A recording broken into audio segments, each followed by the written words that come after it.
नमस्कार दोस्तों, दुनिया की राजनीति और टेक्नोलॉजी की दुनिया में एक बहुत बड़ा गेम चेंजर कदम उठाया गया है। भारत और अमेरिका ने मिलकर ऐसी रणनीतिक डील की है जिसने चीन की टेंशन बढ़ा दी है। ये समझौता सिर्फ दो देशों के बीच की साझेदारी नहीं है, बल्कि आने वाले समय की टेक्नोलॉजी, रक्षा और आर्थिक ताकत की नई लड़ाई का आधार माना जा रहा है। भारत और अमेरिका ने क्रिटिकल मिनरल्स और रेयर अर्थ एलिमेंट्स को लेकर एक अहम समझौते पर हस्ताक्षर किए हैं। इस डील का सबसे बड़ा मकसद चीन पर निर्भरता कम करना। आज दुनिया में मोबाइल फोन, इलेक्ट्रॉनिक गाड़ियां, semiconductor chips, missile system, solar panel और एडवांस डिफेंस टेक्नोलॉजी बनाने के लिए खास खनिजों की जरूरत होती है। उनके सप्लाई चेन पर चीन का दबदबा है। यही वजह है कि अब भारत, अमेरिका, जापान और ऑस्ट्रेलिया यानी क्वाड देशों ने मिलकर चीन की इस पकड़ को चुनौती देने का फैसला किया है।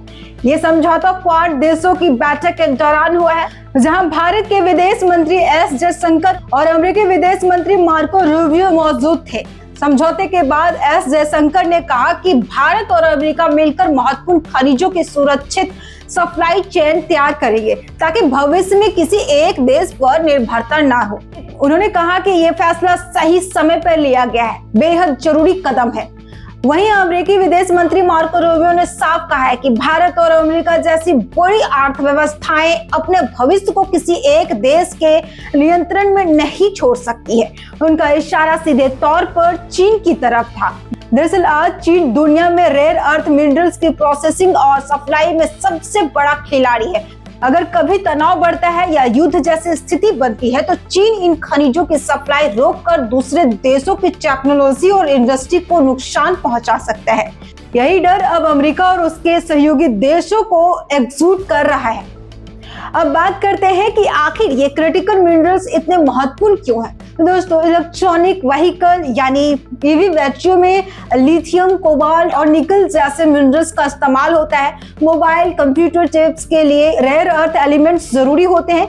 फाइटर जेट, मिसाइल सिस्टम और एडवांस हथियारों में भी इन खनिजों की अहम भूमिका होती है।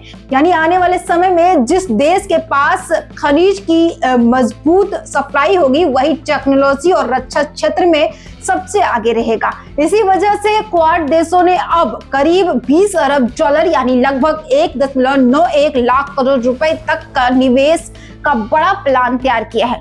इस निवेश का इस्तेमाल माइनिंग, प्रोसेसिंग, रिसाइकलिंग और सप्लाई चेन तैयार करने में किया जाएगा। यानी सिर्फ खनिज निकालना ही नहीं, बल्कि उन्हें प्रोसेस करके इंडस्ट्री तक पहुंचाने की पूरी अर्थव्यवस्थाएं बनाई जाएगी। इस फ्रेमवर्क के तहत भारत, अमेरिका, जापान और ऑस्ट्रेलिया मिलकर ऐसे प्रोजेक्ट्स की पहचान करेंगे। इन देशों की योजना है कि नई खदानें विकसित की जाए, नई प्रोसेसिंग यूनिट्स बनाई जाए और निजी कंपनियों को भी इसमें शामिल किया जाए। इसके लिए एक्सपोर्ट क्रेडिट एजेंसियां, डेवलपमेंट फाइनेंशियल इंस्टीट्यूट और प्राइवेट इन्वेस्टर्स को भी जोड़ा जाएगा।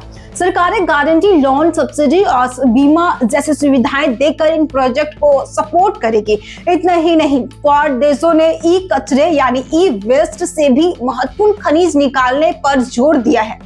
आज करोड़ों पुराने मोबाइल, लैपटॉप और इलेक्ट्रॉनिक डिवाइस कचरे में बदल जाते हैं। इनमें बड़ी मात्रा में कीमती खनिज मौजूद होते हैं। अब क्वाड देश मिलकर ऐसी टेक्नोलॉजी विकसित करेंगे जिससे इन खनिजों को दोबारा इस्तेमाल किया जा सके। इस कदम से पर्यावरण को भी फायदा होगा और सप्लाई चेन भी मजबूत बनेगी। इसके अलावा क्वाड देशों ने ये भी तय किया है कि वो गैर निष्पक्ष व्यापार नीतियों और बाजार में होने वाली गड़बड़ियों के खिलाफ मिलकर काम करेंगे। सरल भाषा में कहे तो अब चीन की मोनोपोली तोड़ने की तैयारी शुरू हो चुकी है। भारत के लिए ये समझौता बेहद अहम माना जा रहा है क्योंकि भारत के पास से रेयर अर्थ और महत्वपूर्ण खनिजों का बड़ा भंडार मौजूद है। अगर सही निवेश और टेक्नोलॉजी मिले तो भारत आने वाले समय में दुनिया का बड़ा सप्लायर बन सकता है। इससे भारत में नई माइनिंग परियोजनाएं शुरू होगी, रोजगार बढ़ेगा, मैन्युफैक्चरिंग सेक्टर को ताकत मिलेगी और भारत की रणनीतिक ताकत भी मजबूत होगी। विशेषज्ञ मानते हैं कि यह समझौता सिर्फ आर्थिक साझेदारी नहीं बल्कि आने वाले समय की जियोपॉलिटिकल रणनीति का बड़ा हिस्सा है। दुनिया अब धीरे धीरे दो बड़े टेक्नोलॉजी ब्लॉक्स में बढ़ती दिखाई दे रही है। एक तरफ चीन और दूसरी तरफ भारत, अमेरिका और उसके सहयोगी देश। ऐसे में यह डील आने वाले वर्षों में वैश्विक राजनीति और आर्थिक ताकत का नया संतुलन तय कर सकती है। तो दोस्तों, क्या आपको लगता है कि भारत और अमेरिका मिलकर चीन की पकड़ कमजोर कर पाएंगे? क्या भारत भविष्य में रेयर अर्थ और क्रिटिकल मिनरल्स का बड़ा हब बन सकता है? अपनी राय हमें कमेंट सेक्शन में जरूर बताइए और बिजनेस जगत की तमाम अपडेट के लिए आप कारोबार को फॉलो जरूर करें। Bureau report.